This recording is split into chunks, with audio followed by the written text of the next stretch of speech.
Las opiniones expresadas en este programa son responsabilidad exclusiva de los autores y no representan necesariamente la posición oficial de la Escuela de Comunicación de la Pucamaima y de esta emisora. Lo ideal sería ceder la parte del territorio, pero ¿quién va a hacer a Zelensky obligarlo a aceptar esa parte? Porque yo creo que hasta la misma vida del presidente Zelensky está peligrando. Putin tiene el armamento para realmente haberse impuesto en las partes que quiere imponerse, pero ¿qué hacer con imponerse si no hay un reconocimiento internacional? Me gustaría que también dedicásemos unos minutos a hablar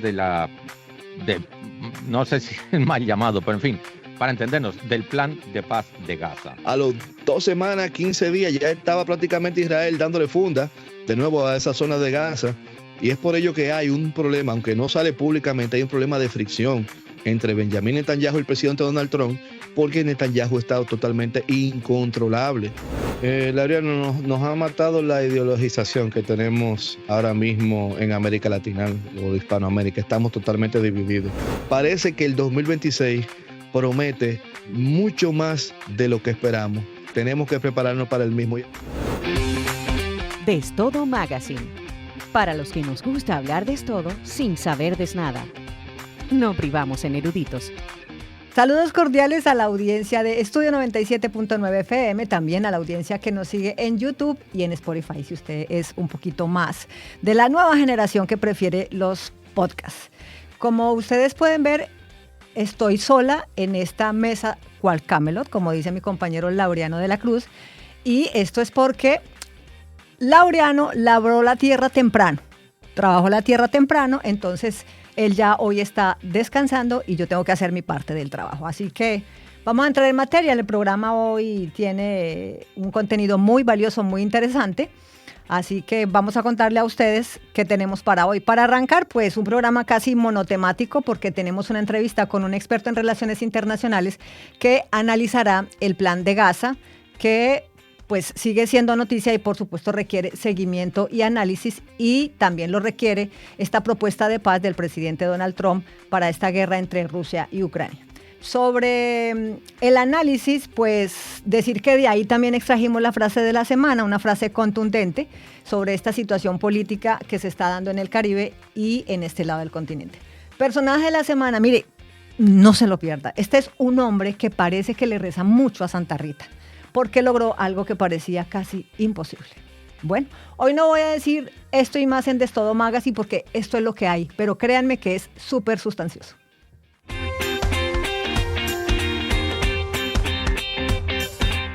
El personaje de la semana, un personaje sin duda indiscutible, porque pasar de 45 años de condena a ser un hombre libre en algo más de un año te hace sin duda un personaje. Por eso, ¿quién más sino Juan Orlando Hernández, el expresidente de Honduras, nuestro personaje de la semana? Gracias a que fue indultado por el presidente de Estados Unidos, Donald Trump, por los delitos de narcotráfico y uso de armas de fuego. Ni una película de James Bond hubiera incluido algo así en un guión, porque sería totalmente inverosímil. Pero en el mundo maga todo es posible.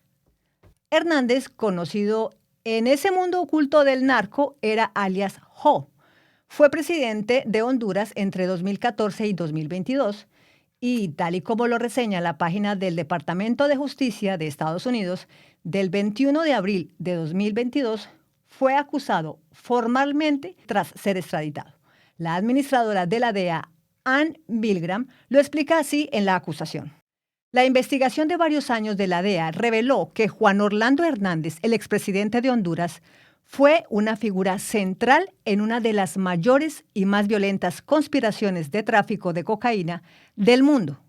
Hernández usó las ganancias del narcotráfico para financiar su ascenso político y, una vez elegido presidente, aprovechó los recursos policiales, militares y financieros del gobierno de Honduras para promover su plan de narcotráfico.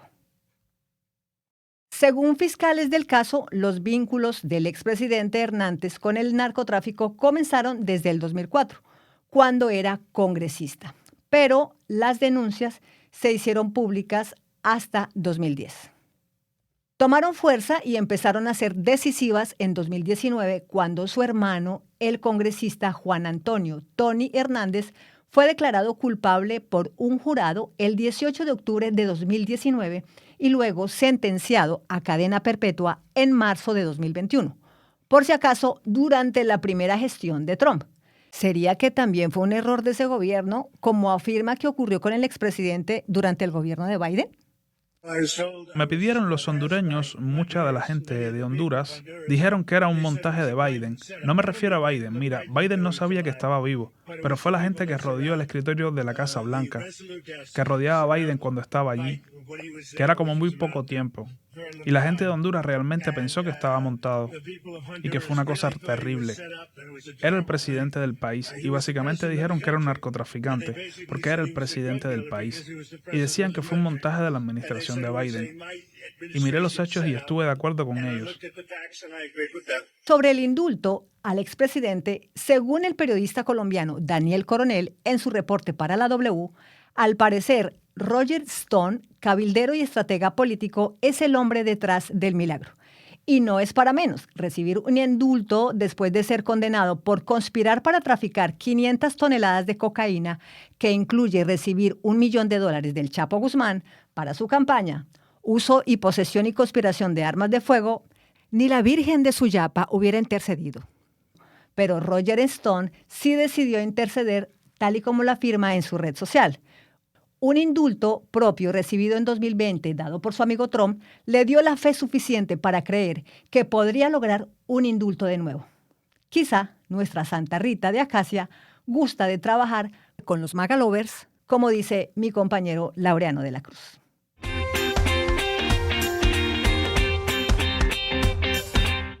Bueno, como dice mi compañero Laureano de la Cruz, la tierra para el que la trabaja. Él trabajó por anticipado, madrugó, y aquí está el segmento Tenemos que hablar.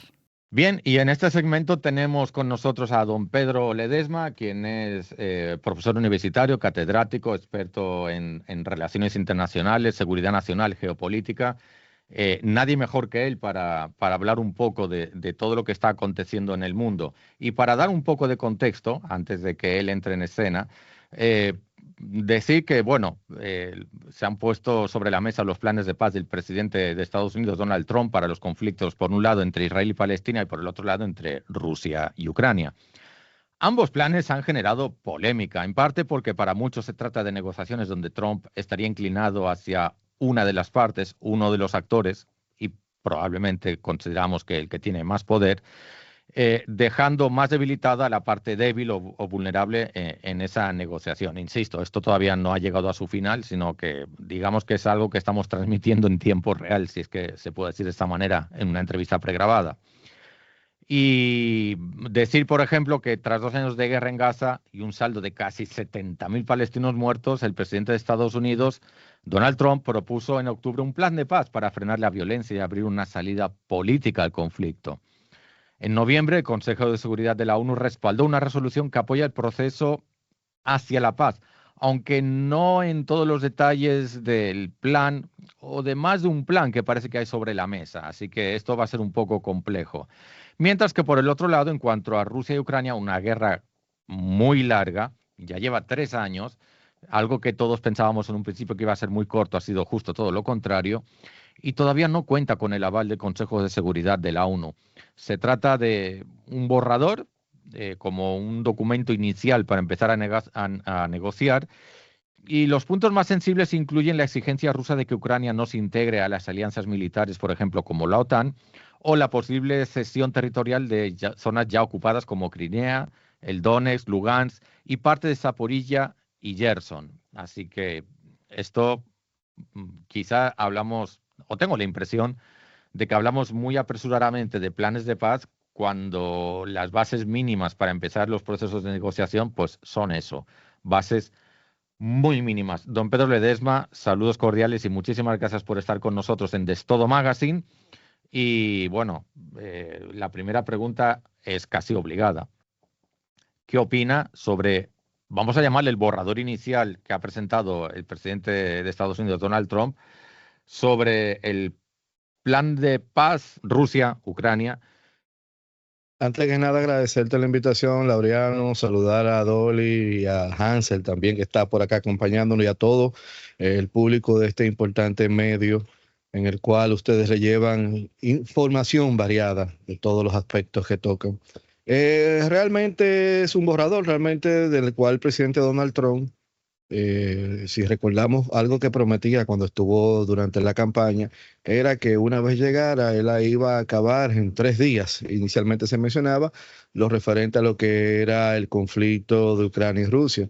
Y quién no quisiera que no en 3 días o 24 horas, creo que era 24 horas inicialmente, quién no querría que realmente se detuviera este conflicto donde vemos que hay vidas de parte y parte, tanto del lado ruso, del lado ucraniano, que es el que más está llevando la parte de perder en este conflicto, específicamente más que Ucrania ha sido el teatro de operaciones en un enfrentamiento entre lo que ha sido la OTAN, el gobierno de en el entonces presidente Biden, la administración Biden-Harris, que han utilizado este tipo de conflicto en una jugada geopolítica arriesgada para tratar de balcanizar lo que ha sido el territorio ruso ante una posible derrota del presidente Putin, la colocación de una persona más afín a Estados Unidos. Con esto no quiero decir, y quiero que ponerlo claro desde el principio, que estoy haciendo ningún tipo de, de de juzgar la acción del presidente Biden. Quiero sencillamente un análisis académico, sin ningún tipo de maniqueísmo, porque si lo vemos también del otro lado, el presidente Vladimir Putin está buscando dentro de estos acuerdos de negociación que él tenga también control de su zona de la periferia, y ese es el juego de poder dentro de la geopolítica. Ahora, ¿qué ha sucedido? No ha sido fácil conseguir los acuerdos de paz. Inicialmente hemos visto qué pasó en la famosa entrevista entre el presidente Donald Trump y Zelensky, cuando hasta se le cuestionó que no fue vestido acorde allá en la Casa Blanca, y que se habla que hubo un momento de tensión que hasta salió antes de tiempo de la Casa Blanca. Los escenarios, inclusive cuando Europa se le ha sublevado también a Donald Trump referente a lo que ha sido en la búsqueda de paz, vemos que desde un punto de vista, el presidente Donald Trump necesita obligatoriamente sacar o cerrar lo que es el capítulo Ucrania-Rusia con un acuerdo de paz. No voy a decir desesperado, no, porque si observamos independientemente, él busca que el presidente Putin acceda. Y Putin hasta ahora mismo se está sirviendo con la cuchara grande porque es que ha ganado el proceso del desenvolvimiento del conflicto bélico. Independientemente no ha concluido, porque no ha concluido realmente. Hasta ahora el presidente Putin tiene, vamos a decir popularmente, como se dice, el sartén por el mango. Ahora, ¿qué sucede? El presidente Donald Trump necesita reubicar, pivotear hacia la zona de China. Y por eso necesita cerrar esta ventana, pero no cerrarla por cerrarla. Porque recuerden también que se estaba hablando inicialmente de los acuerdos de paz, o cuando comenzó la administración de Trump actualmente, hablaba también de una negociación referente a tierras raras y empresas estadounidenses manejando las tierras raras, e inclusive se hablaba hasta negociando con la misma Rusia. Es decir, este primer borrador, que si bien es cierto, tiene aspectos que podrían ser positivos, inicialmente para Estados Unidos no tanto le da garantía de seguridad a Rusia, pero en el medio, como yo dije en una entrevista en el mes de julio, y hasta me cuestionaba un poquito el entrevistador, porque yo decía, pero ¿y dónde está Zelensky? Y digo yo, pero es que Zelensky es el peón dentro del tablero de ajedrez, Zelensky no cuenta, lamentablemente. Y eso es parte, aunque suene un poquito despectivo, dentro de lo que es el juego de poder. Zelensky se prestó a este juego de poder, e inclusive mira hasta las cartas que se están sacando dentro de lo que es el juego de poder, que se está hablando ya de acusarlo hasta de corrupción en caso de no aceptar el posible acuerdo o la salida del acuerdo de paz. Pero estamos hablando que también Zelensky está entre la espada y la pared, porque si bien es cierto, pudiera él buscar, que no estoy diciendo que lo está buscando, si él pudiera buscar lo que sería una salida ya y ceder o con desconocimiento, porque inicialmente él de ceder los territorios anexionados por Rusia a través del referéndum de 2022, me parece, 2022-23, no está reconociendo el derecho total de Rusia sobre dichos territorios. Entonces, tiene un problema interno también con una ala radical dentro de lo que es un nacionalismo no identificado con identidad rusa, sino más identificado hacia el occidente, referente a la cesión de territorio o al buscar lo que sería una salida. Entonces, estamos en un proceso de entre la espada y la pared de Zelensky, Trump pujando realmente para cerrar su acuerdo de tierra rara, pero sobre todo salir de este empantanamiento de la OTAN, porque tiene que redirigir su fuerza en lo que tiene que ver el enfrentamiento de la guerra comercial China-Estados Unidos. Don Pedro, a ver, esto como todo es complejo No, es un bueno, arroz con mango sí, y un mondongo enredado increíble. voy a intentar segmentarlo con fines didácticos y no quisiera que se interpretara que lo estoy intentando simplificar. Simplemente le estoy separando las partes como para que la comunicación entre nosotros dos sea factible en beneficio de nuestros oyentes y seguidores. Bien. Vamos a hablar del tema territorial. Y no puedo evitar hacer un paralelismo con lo que ocurrió a principios, en la primera mitad del siglo XX en Europa. Y me explico. Cuando se buscó, por todas las partes implicadas, corregir lo que se consideraban que eran errores del Tratado de Versalles, se intentó ajustar las fronteras a la población. Después vino la Segunda Guerra Mundial y para evitar cometer errores se hizo lo contrario. Se hicieron movimientos poblacionales para respetar fronteras preestablecidas. Y por ahí va la pregunta. Yo entiendo que hay partes del territorio ucraniano que ancestralmente se consideran ucranianas desde el punto de vista de los ucranianos, valga la redundancia. Y probablemente hay partes del territorio donde esa etiqueta o esa categoría no es tan clara, o por lo menos que sería un poco Exacto. más discutible. Don Pedro, esa es la pregunta. ¿Por dónde prevé que puede ir el acuerdo de paz? ¿Por movimientos migratorios para ajustarse a fronteras que se entiende que ya van a estar preestablecidas y que ya no se van a mover? ¿O todavía es posible que las fronteras puedan moverse? Esa es una gran inquietud. Bueno, es que le voy a decir con honestidad, esto es bastante complejo, porque por ejemplo, dentro de los puntos que estaba estableciendo Estados Unidos, dentro de los puntos que presentaba el presidente Donald Trump, afectaba realmente a los que son los intereses de seguridad de Rusia. Me explico. Hablaba de 600.000 efectivos dentro del territorio ucraniano, que es prácticamente más de lo que inicialmente se entendía que había. Entonces, para lo que pudiera ser la seguridad o los intereses dentro de la seguridad, porque es que Rusia, cuando analizamos la psiquis de los estadistas rusos, es paranoia. Han sido invadidos todo el tiempo, desde los mongoles hasta Napoleón, Hitler los otros días y demás. Y esa gran llanura europea que permite el avance y demás, que por eso dice en su libro Venganza de de la Geografía, bueno, creo que era Robert Kaplan, que habla que por qué los Urales Dios no lo puso un poquito más al oeste, que hubiera sido algo más de protección para lo que sería el corazón de Rusia. Ese es el problema, porque, por ejemplo, Zelensky no está dispuesto a ceder, por ejemplo, la zona del Donbass, que es la principal zona de disputa, que es donde se han hecho estos referéndums y que realmente, porque no es mentira, son población rusófila, que cuando en el año de 1991 se crea, vamos a decir ya de manera independiente, la República de Ucrania como está establecida hoy, saliendo de lo que era el antiguo bloque socialista soviético, tras la desintegración del mismo, queda inicialmente este grupo de personas que hasta pasaportes rusos tienen, hablan ruso, sus abuelos pelearon dentro de las revoluciones, por la madre patria rusa y demás, y por eso tienen esa identidad con Rusia. Pero si usted se mueve más al oeste, usted va a encontrar todo lo contrario.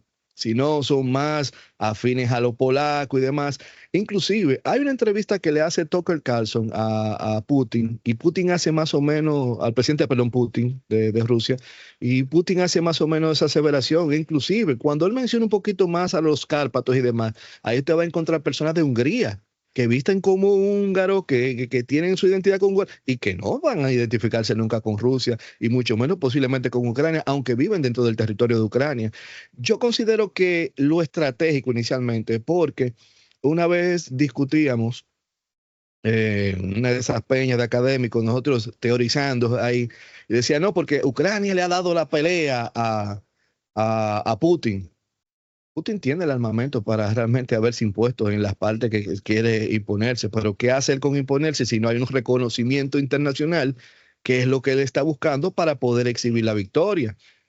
ahora mismo, inclusive a Putin, a los rusos no le interesa. Si por los rusos siguen avanzando poquito a poquito, porque por ejemplo, en el movimiento que ha dado en esta semana, está todo girando hacia Odessa. Y Odessa es uno de los principales puertos que tiene Ucrania y salida al Mar Negro. Pero también es población rusófila, que no la tiene ahora mismo bajo su control y que cuando comenzaron las negociaciones por parte del presidente Donald Trump de hablar de acuerdo de paz, ¿qué hicieron los británicos? De una vez empezar a mandar fuerzas y presencia en la zona de Odessa, que inclusive Putin hablaba que era una especie de provocación a lo que se estaba realmente buscando. Yo considero que ahora mismo, y por eso digo, lo ideal sería ceder la parte del territorio, pero ¿quién va a hacer a Zelensky obligarlo a aceptar esa parte? Porque yo creo que hasta la misma vida del presidente Zelensky está peligrando a él ceder territorio a Rusia, porque estamos hablando que hay un grupo de nacionalistas radicales que pertenecen al grupo de Stepan Bandera, que inclusive ese es el grupo que menciona el presidente Putin, que colaboraron en aquel entonces con los nazis, y esa herida histórica entre ese segmento nacionalista, porque ok, tú me dices que colaboraron con los nazis, pero no olvidemos el famoso Holodomor de Stalin cuando murió una gran población de hambre en Ucrania. Es decir, hay heridas de parte y parte en esas radicales de Ucrania y no radicales, porque también hay algunos, vamos a decirles, radicales del lado ruso, que tienen heridas abiertas y que lamentablemente el tiempo no ha permitido cerrar y que cualquiera de las dos medidas en el momento dilata, aunque uno no quiera verlo así como con tanto pesimismo, cualquier salida en lo inmediato que no sea, porque es lo que está exigiendo Rusia,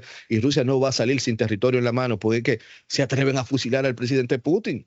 Putin da para atrás ahora mismo todos esos territorios que están ganados por parte de Rusia y tantas vidas que han sacrificado los rusos, que los rusos tienen esa cosa, son un país o un estado bélico, una nación bélica, que la guerra para ellos significa realmente un empoderamiento y una entrega para lo que es su estado, su nación, la madre Rusia. Entonces usted entregar unos territorios que ya lo tiene ganado sería algo totalmente ilógico, pero no creemos tampoco que el mismo Ucrania ceda tan fácil lo mismo. Es decir, para mí hay ahora mismo, salvo el caso que no venga una especie de carta bajo la manga, de esas que en política, como decía el profesor Juan Bosch, de las cosas que se ven y las que no se ven, y las que no se ven son más grandes que las que se ven, a Zelensky se le obligue de tal manera a aceptar el mismo y que realmente él se vea obligado a salir de Ucrania para ceder el mismo. Porque, como le dije, Rusia busca el reconocimiento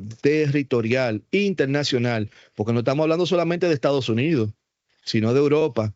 Y lo decimos ¿por qué? Razones tiene Rusia además, especialmente Putin, que es un sabueso, no lo digo despectivamente, sino una persona experimentada dentro de seguridad, de inteligencia, la KGB o antigua KGB. Recordemos cuando realmente se desintegra la República Socialista Soviética, la Unión Soviética. James Baker había hablado con el presidente Gorbachev, inclusive el entonces primer ministro de Alemania, también Helmut Kohl, que participaron en que no iba a haber expansión hacia el este de la OTAN. El presidente Bush desconoció esa parte. ¿Y qué ha habido por parte de la OTAN? Expansión, perdón, hacia la parte oriental. Y es lo que ha llenado de la paranoia constante a Rusia, que dice, pero ven acá, yo tengo misiles, que es por lo cual no quiere que Ucrania entre a la OTAN, porque estaríamos hablando con misiles con potencial nuclear a menos de 500 kilómetros de la capital de Rusia, que es Moscú, o seguir avanzando como han seguido avanzando en la parte nórdica o en la parte del Báltico con San Petersburgo, que es otra principal ciudad. Es decir, estamos dentro de una entramada en la cual no se vislumbra en lo inmediato una salida, al menos que no haya por debajo de la mesa, y no de la canción de Luis Miguel, o que interpreta a Luis Miguel, una obligación que, como decía Don Cuechi, un señor sabio de sabiduría popular en Santo Domingo Norte, obligado todo se puede. Qué bueno que menciona de paso a la Unión Europea, porque hubo unas declaraciones hace unos días de la presidenta, donde señalaba que bueno, podía llegarse a discutir o a debatir la validez de determinadas fronteras, pero nunca bajo la presión de una guerra. Y a mí esa es una afirmación que me parece interesante porque también fue uno de los argumentos que se utilizaron en su momento para deshacer las fronteras de la Alemania nazi y rehacer todo el Claro. mapa europeo. Y claro, además no estamos hablando de las fronteras de cualquier punto del planeta, estamos hablando de vecinos de la Unión Europea y estamos hablando de candidatos a entrar en la OTAN. Entonces, entiendo que eso en principio es un obstáculo para el plan de paz o la versión inicial del plan de paz que Donald Trump quiere poner sobre la mesa, porque vamos a suponer, ahora ya todo esto es ciencia ficción, vamos a suponer que todas las partes se ponen de acuerdo, en fin, ojalá se entienda el comentario, Rusia, Ucrania, Estados Unidos, y que la Unión Europea no acepte, porque implica un cambio de fronteras. ¿De qué manera habría que actuar en ese caso? Es que mira lo que está sucediendo, Laureano. Es que realmente la Unión Europea dentro de este acuerdo no está participando. Al contrario, el reconocimiento que se quiere que dé es una manera como coercitiva. Es decir, está negociando Trump, está negociando Putin. Ustedes se me comportaron con Biden como unos muchachos que se dieron un tiro en el pie. Alemania, teniendo un Nord Stream 2 que iba a entrar a continuación, prefirió parar la entrada del Nord Stream 2, que iba a impulsar enormemente la economía alemana, que es el motor de Europa económico, prefirió darse el tiro en el pie con las sanciones que puso Estados Unidos para después irle a comprar a Estados Unidos el gas licuado de petróleo que tenía que traerlo un poco más elevado por un sinnúmero de cosas. Solamente traerlo, el flete en un buque criogenizado es totalmente, eso eleva el costo y la operatividad, a diferencia de cómo iban a tenerlo, y es algo que quizás Donald Trump, con esta actitud del boss, que bueno, que usted y yo lo conocemos, los que son más jovencitos en la década de los 90, con este programa del aprendiz y You Are Fired, con su forma de manejar la política y con lo que le caracteriza.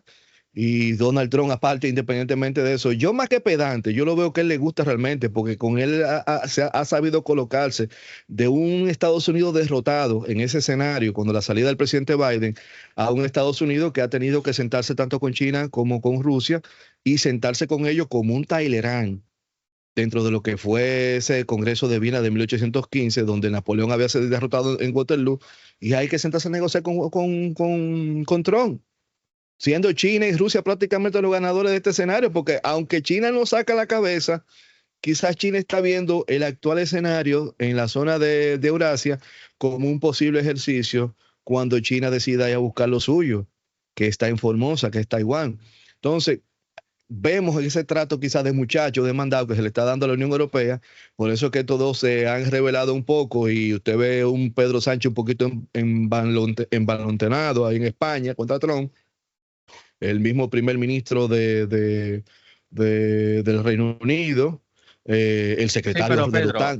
disculpe que le interrumpa. Cuando yo he hecho ese comentario, claro, la Unión Europea también tiene sus diversidades internas.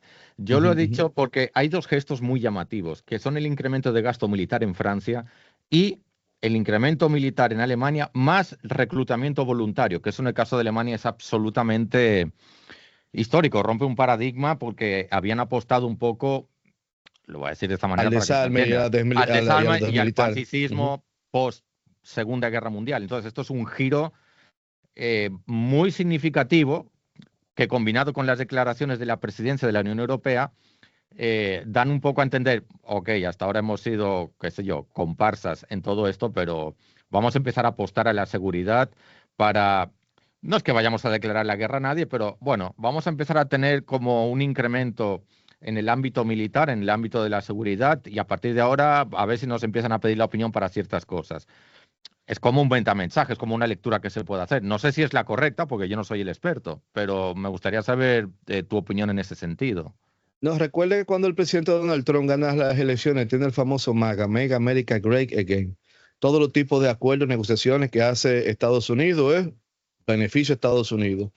Trump impone a los países que conforman la OTAN el incremento de su presupuesto en defensa, que se acerque al 5%, llegue al 5%, algo realmente que podría afectar lo que serían los tipos de gasto, de inversión dentro de sus respectivos países, pero es la parte del acuerdo que se da. Claro está, a lo primero aparece una especie de resistir al mismo, hay otros que comienzan a entrar brevemente.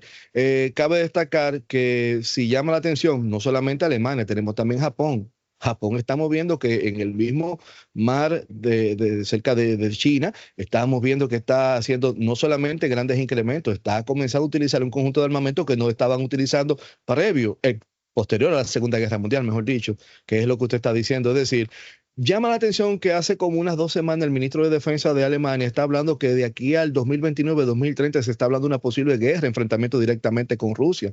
Y es que todavía, y eso es lo que mencionábamos, que porque el mismo pacto tenga todavía aristas que no pueda darse o no pueda verse, porque Europa se niega a reconocer en un mismo movimiento geopolítico de la zona una Rusia que se ha empoderado de tal manera. Oye, señores, tenemos una Rusia empoderada más fuerte que desde el año 1991 o previo al 1991 y hasta con participación en el escenario internacional con el asunto de los BRICS dentro de la multipolaridad. Entonces, ¿qué lleva todo esto?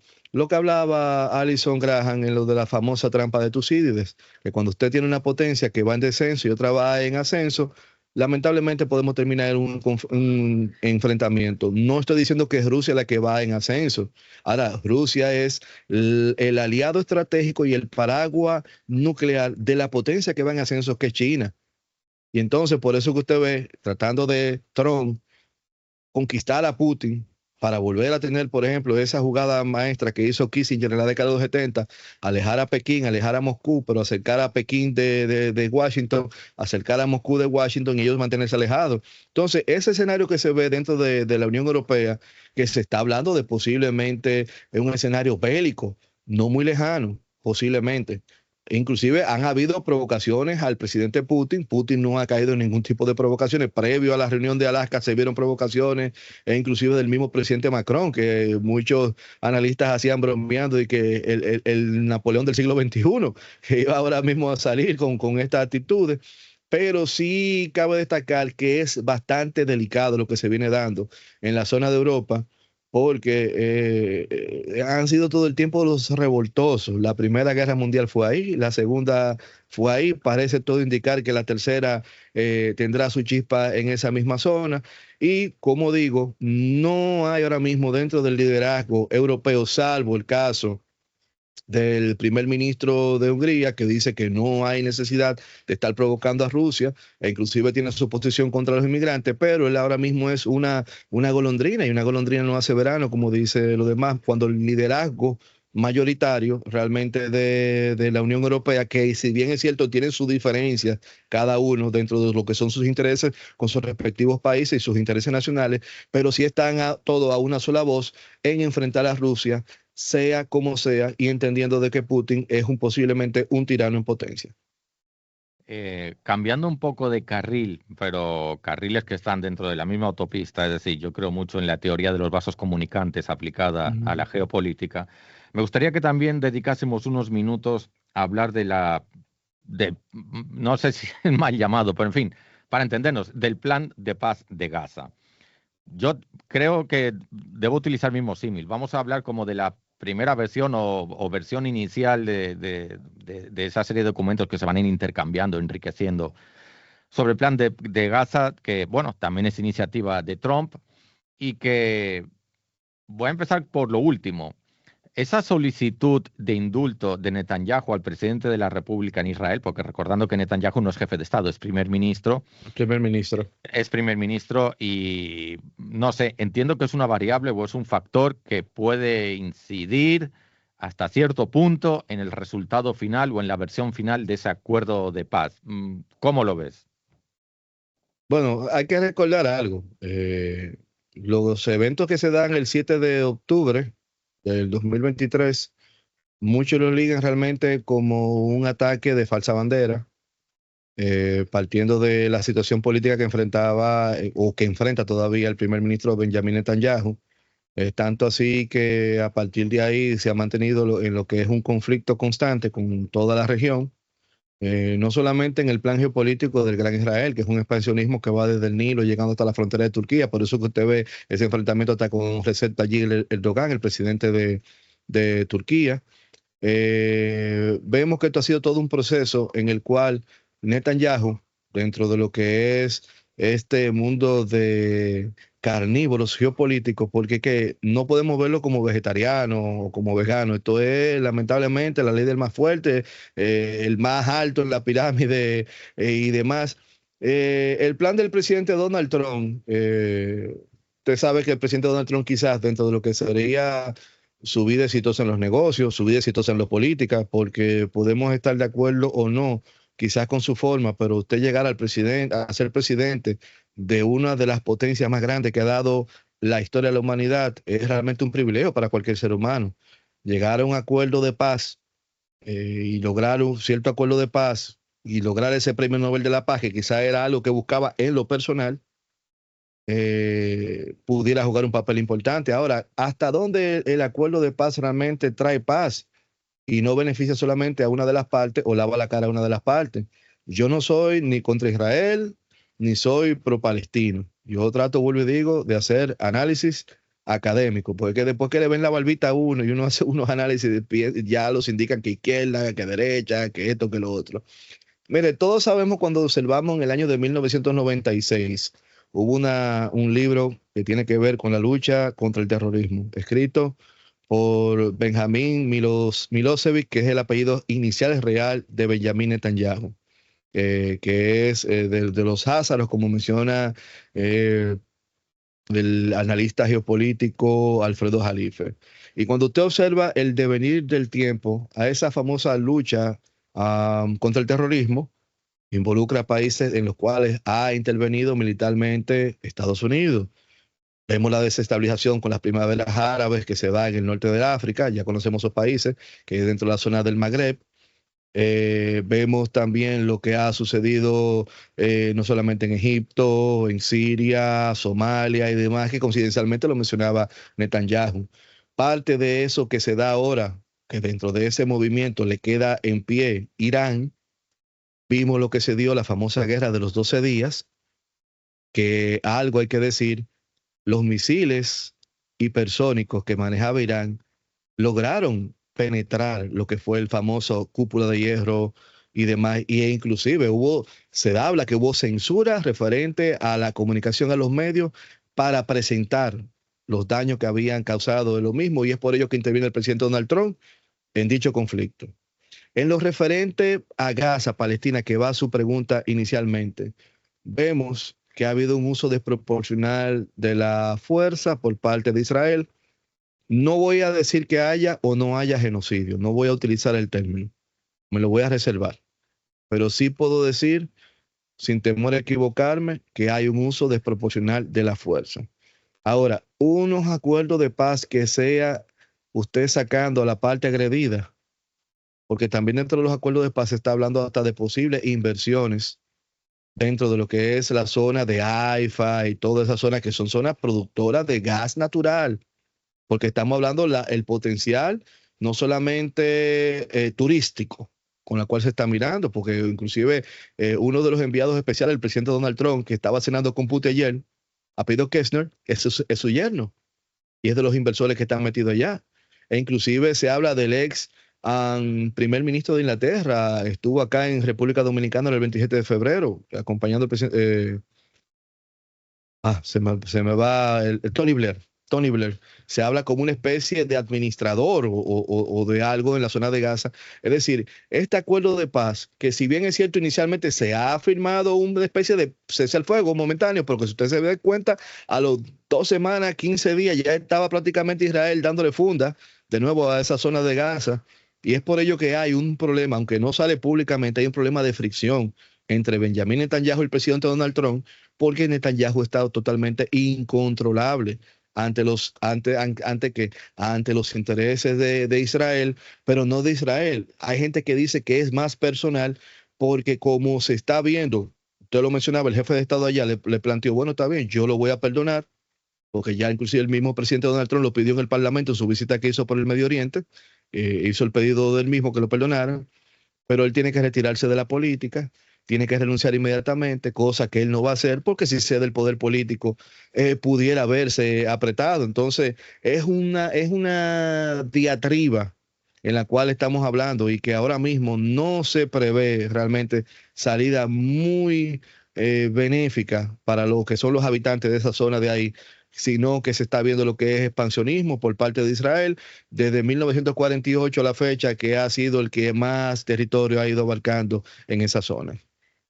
Pedro, buscando, quizá muy atrevido por mi parte, buscando hacer un paralelismo entre el conflicto de Rusia y el de Israel, veo una diferencia, bueno, seguro que hay muchas, pero veo una diferencia muy significativa entre ambos, y es que Putin no tiene, o si la tiene muy controlada, oposición interna. Mientras que en Israel el parlamento es mucho más diverso, está más fragmentado, y la oposición interna de Israel se ha manifestado. Sin ir más lejos, jóvenes que protestan porque no quieren ir al servicio militar obligatorio, las acusaciones de corrupción de otros partidos políticos contra Netanyahu. Es decir, que no se puede ver a Israel como un estado políticamente tan monolítico como puede verse No, no Rusia. es exacto. A lo que voy, un posible acuerdo de paz con X condiciones, no vamos a entrar ahora en las condiciones, con X condiciones, no podría quedar en entredicho, porque claro, en algún momento habrá un proceso electoral en Israel y puede venir un siguiente primer ministro o incluso un nuevo jefe de Estado que no estén de acuerdo porque las exigencias son bajas o incluso al revés, porque las exigencias son demasiado altas. Vaya usted a saber por qué margen puede romperse esto. ¿De qué manera podría blindarse un acuerdo de paz en una zona tan delicada como esta? Porque, insisto, yo esa variable o ese factor no lo veo como un factor influyente en el caso de Rusia, ¿no? Porque Rusia lo veo más monolítico, por lo menos a nivel de comunicación externa se proyecta como más monolítico. En cambio, en el caso de Israel, las cosas bailan un poco más. ¿Cómo lo ves? Bueno, lo veo como el mismo caso que se puede dar, aunque no sea monolíticamente del lado de Rusia, usted sabe, de Estados Unidos y de la misma Unión Europea. Por ejemplo, un tratado de paz donde Ucrania posiblemente pudiera terminar cediendo territorio o que salga Rusia beneficiada y empoderada en ese aspecto, pudiera desconocerlo hasta una administración de los demócratas que venga después del presidente Trump y puedan decir eso fue el presidente Trump que lo hizo. Lo mismo puede verse como el mismo ejemplo que usted está poniendo. Estamos viendo que inclusive hubo un primer ministro que asumió, usted no se recuerda, era algo pelón, vamos a decir, antes que Netanyahu, cuando volvió esta vez, cuando comienza lo que es el conflicto de Ucrania y Rusia, que era, sin mal no recuerdo, hasta de etnia un poquito más árabe y demás, no era tanto así judío per se. Entonces, cuando usted ve esta diversidad política y la presencia de la diversidad que hay dentro del mismo parlamento de Israel, pudiera realmente traer ciertos escollos o reconocimiento posterior. Eso es inevitable. En el caso de Putin, Putin ha logrado tener monolíticamente, ya sea quizás por el liderazgo y también con dos cucharaditas de la fuerza, porque hay que saber que han habido, claro, algunos líderes de oposición, pero que han sido más preparados en el lado de Occidente o han tenido alguna vinculación con Estados Unidos y demás, han tenido algunas enfermedades o caídas repentinas que lamentablemente han salido del escenario. Con esto no queremos hacer chistes oscuros que le hayan sucedido nada a la oposición, pero es totalmente diferente y es lo que yo podría ver, tal como usted lo menciona en ese aspecto. Del lado, por ejemplo, de Rusia, un acuerdo que termina de firmar que sea totalmente a favor de Rusia, solamente lo veo que sea cuestionado del lado de Occidente, como pudiera verse cualquier acuerdo, que no creo tampoco, porque hay que también decirlo de esta manera, que Netanyahu vaya a firmar nada que sea en perjuicio de los intereses de Israel, específicamente cuando él se está convirtiendo dentro de esa zona geopolíticamente en la potencia hegemónica de la región, en comparación con sus iguales, que ese es el pequeño choque que hay, aunque no está tan directo, pero sí indirecto, con Arabia Saudita, que son del Islam, aunque son No son chiitas realmente, pero realmente son contraparte a la parte de Israel y que tienen una muy buena relación y están aprovechando quizás un poquito la fricción que hay entre Netanyahu y el presidente Donald Trump, que no es que están enemigos, pero sí ha hecho acciones que han puesto entre la espada y la pared al presidente Donald Trump, Netanyahu, como cuando se decía, no, no, estamos sentados negociando con Irán, estamos hablando del plan de desnuclearizar y revisar, y de repente comenzó Israel a bombardear. Entonces, se está dando ese aspecto y, como le digo, considero que dentro de lo posible pudiera haber ciertas situaciones en reconocimiento por la diversidad política. Pedro, pregunta final para que no me echen a patadas de aquí. Pregunta final. Oh, pero entonces iba rápido y se acabó. No, Esto no, va muy... todavía. El tiempo ha sido corto. Que la pregunta final puede ser enjundiosa. Ujú. En ambos conflictos, por un lado Rusia-Ucrania, por el otro Gaza-Israel, ¿el rol que está jugando Latinoamérica es tan poco importante como parece o es más de lo que parece? Pero cuando usted dice poco importante, se refiere a... Me refiero, por ejemplo, si hablamos de la presencia o de lo que se dice en los medios de comunicación, pues parece que no tiene nada que ver con este conflicto. Y yo decía al principio de esta entrevista que yo percibo, desde mi humilde ignorancia, la geopolítica como un conjunto de vasos comunicantes, que algunas conexiones pueden ser muy obvias y otras pueden ser no tan obvias y hay que buscarlas, pero que existen. Yo me inclino por esa teoría, pero yo no soy el especialista. Entonces yo digo que el resultado de esos dos conflictos puede tener su influencia en Latinoamérica como bloque, entendida como bloque, y sabiendo que ese bloque pues también es muy diverso. Pero en fin, que hay una cierta entidad, hay un cierto sustrato cultural común en todo esto y que también se nota en el tema de la política exterior de cada uno de los países que componen Latinoamérica. En ese sentido es que va la pregunta. Laureano, nos ha matado la ideologización que tenemos ahora mismo en América Latina o Hispanoamérica. Estamos totalmente divididos.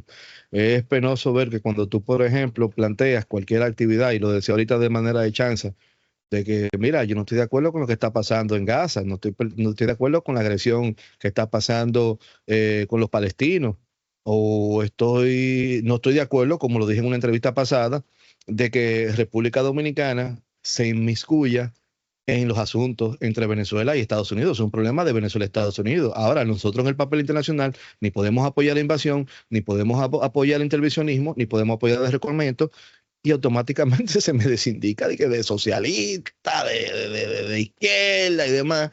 Cuando a mí me encanta las playas de la Florida, el olor del dólar y estar allá cogiendo el sol en Miami, y uno se ríe porque es que vemos que está muy profundo lo que es el tema de las ideologías. Y esa fragmentación de que si tú estás de un lado o estás de otro, o si estás de aquel lado, eres mi enemigo, es lo que no ha permitido que una Hispanoamérica o una América Latina se plante realmente a lo que ha sido este escenario conflictivo internacional, que es de un quebrantamiento geopolítico enorme, porque estábamos hablando que se está una recomposición del orden y de la fuerza a nivel global, que va a terminar en un equilibrio de poderes entre Rusia, China, Estados Unidos y un cuarto poder que viene subiendo calladito, que es India. Por ejemplo, yo vi muy positivo la pieza oratoria que hizo el presidente Donald Trump en Naciones Unidas. Toca aspectos muy importantes, con algunas aristas, pero también vi muy positiva la pieza oratoria del presidente Petro. Petro hizo una pieza oratoria, señores, que el latinoamericano tiene que observarlo con respeto porque estamos bajándonos la espalda y diciendo el sí señor, y eso no significa que yo estoy con la izquierda, ni significa que yo estoy en contra de Estados Unidos, ni abajo el imperialismo, sino que significa que cuando decidimos todos a través del multilateralismo buscar las soluciones a los conflictos, a los problemas, cuando firmamos la Carta de Naciones, aunque en el papel seamos todos iguales, el resultado ha sido diferente a la hora de ejecutarse, porque a la hora de República Dominicana extender su voz en Naciones Unidas no es lo mismo cuando lo menciona Rusia, lo menciona China, lo menciona Estados Unidos, menciono estos que son los permanentes del Consejo de Seguridad de Naciones Unidas. Y es lo mismo que estamos viendo, lo que está pasando acá. Lo que sucede en Venezuela, yo no estoy de acuerdo con el presidente Maduro. Pero eso es un problema de los venezolanos, que yo no entiendo que ellos van a tener que decidir. Y escúchame, Laureano, si usted tiene su posición, pero yo estoy diciendo lo que yo entiendo. Los venezolanos deciden si hacen una reina pepiada con ellos, una cachapa o lo que sea. Es los venezolanos que tienen que solucionar ese problema, no República Dominicana meterse allá. Entonces, esa fragmentación, pero que no es tampoco, es algo a lo loco. Es que estamos hablando, mire qué coyuntura geopolítica más interesante se está dando. Europa tiene un problema demográfico enorme. Y usted ve que en el caso de España están llegando más personas de religión musulmana, del norte de África o de la zona también del Sahel, y tienen un problema demográfico referente a que su tasa poblacional ha envejecido. ¿Y por qué ellos no han pensado en los intereses y hacer una conexión? Porque la mejor finca que tiene España está en América Latina, que tenemos el mismo idioma, tenemos la religión y demás. Ah, no, es que hay movimientos geopolíticos de los cuales la anglófila, ese mundo del inglés, de Inglaterra, de Estados Unidos, no permiten que esa unión entre España y estos países se pueda dar, porque se puede convertir en la cuarta o quinta potencia a nivel del PIB mundial.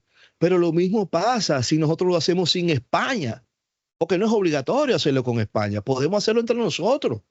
Ahí tenemos un México, ahí tenemos un Brasil, como dentro del mundo iberoamericano, vamos a llamarle así ya, en este caso, que decía el presidente Nixon que por donde andaba Brasil andaba América Latina, por eso que usted ve también ese enfrentamiento entre el presidente Donald Trump y demás.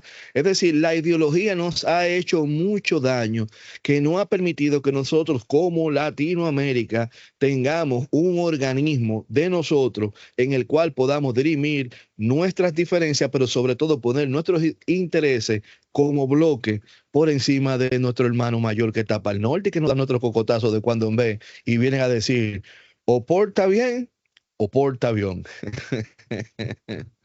Magistral. Oye, para finalizar, porque no me puedo aguantar. 2026 puede ser el año de la paz. Bueno, después que yo vi la revista, la portada de la revista Economy, esto nos pone a pensar bastante qué será lo que están trayendo todas esas pequeñas predicciones.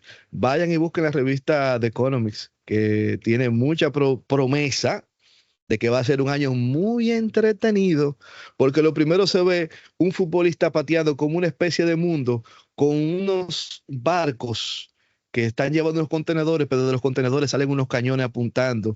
Usted ve un 250, que es el 250 aniversario que cumple Estados Unidos ahora el 4 de julio de su independencia, pero entonces con una mano levantando la bandera estadounidense esposada. Es decir, parece que el 2026 promete mucho más de lo que esperamos. Tenemos que prepararnos para el mismo y esperemos que nuestra clase política, no de República Dominicana, sino de este lado del hemisferio, pueda realmente, a través del diálogo, el multilateralismo, si hay que recomponer las Naciones Unidas y adaptarla a los nuevos tiempos, porque quizás no es la estructura que ya demanda un siglo XXI, donde India, que era quizás no, era una colonia de Reino Unido, pero el PIB de India ahora mismo está más fuerte que el reino de Reino Unido. Y cuando usted observa a Francia y lo compara hasta con el mismo Indonesia, cómo han habido nuevos actores dentro del escenario internacional. Es decir, recomponer Naciones Unidas, pero bajo el respeto mutuo, bajo la multilateralidad y bajo el comercio, porque como decía Immanuel Kant, entre los países que comercian, la guerra no existe. Magistral, ahora sí que ya no puedo añadir nada. En fin, hasta aquí nuestra conversación con don Pedro Ledesma. Recuerden, abogado, especialista en relaciones internacionales, geopolítica, seguridad nacional, en fin, una eminencia en la cual uno podría estar conversando infinitamente. Bueno, si hubiera un café en la mesa o cualquier otro tipo de vida navideña, pues también todo fluiría mejor. Yo me comprometo, a nombre del equipo de Destodo Magazine, yo me comprometo a seguirlo molestando en el futuro, Y No, para mí no es nada molesto, al contrario, me sentía guapo que no me habían invitado y yo dije, bueno, ¿será que yo me porté muy mal en la última entrevista? No, que nuestras agendas son campos de minas, eso es, no tiene nada que ver con la aceptación. No, pues voy a tener que usar el lobby para mantenerme en contacto con ustedes constantemente. Por favor.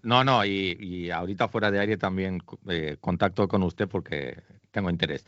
Y en fin, y a todos nuestros seguidores, no se desconecten que el programa sigue. Como dice Dolly, esto y más en Destodo Magazine.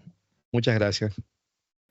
Bueno, creo que sin desperdicio la entrevista. De hecho, no hubo manera de editarla. Es que no hay manera con Pedro Ledesma, que es un excelente analista, experto en relaciones internacionales. Y pues hoy nos ahorró trabajo dándonos la frase de la semana, que inclusive tiene mucho que ver también con la frase de la semana pasada, que no sé si ustedes lo recuerdan, era esta que decía: los fuertes hacen lo que quieren, los débiles sufren lo que deben de Tucídides. Y más o menos es lo mismo. Si usted prestó atención a la entrevista, la escuchó. Si no, se la vamos a repetir, pero yo prefiero que la repita el propio Pedro Ledesma, politólogo y analista internacional. O porta bien o porta avión.